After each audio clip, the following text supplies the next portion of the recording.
Let's watch the video. What's it about? It's about a kind of food from Spain. It's called tapas. Yummy. What's tapas? I don't know.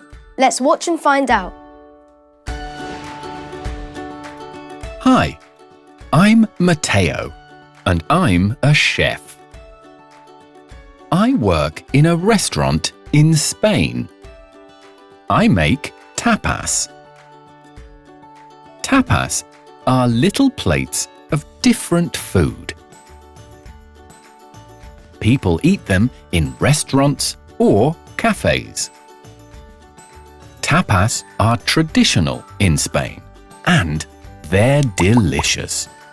Here are some favorites.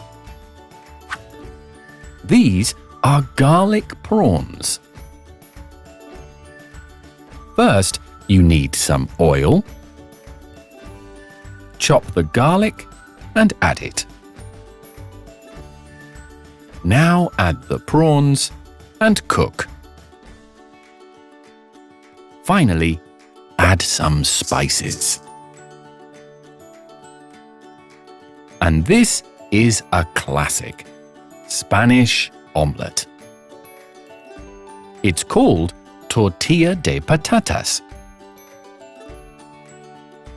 You can make it with potatoes and eggs. First, chop the potatoes. Then cook them. Put them in a pan. Add the eggs to the potatoes and cook the omelette. It's simple, but it's delicious. Everyone loves tapas. Families eat tapas together. They share the little dishes, and children can try new things. That looks delicious. Yes, it does. I love trying new foods from around the world. Me too. What's a traditional dish from this country? I like a dish called shepherd's pie. My grandma makes it. Shepherd's pie? What's in it? Meat and potatoes. And there are some other vegetables like carrots and onions. Nice. What's a traditional dish from your country?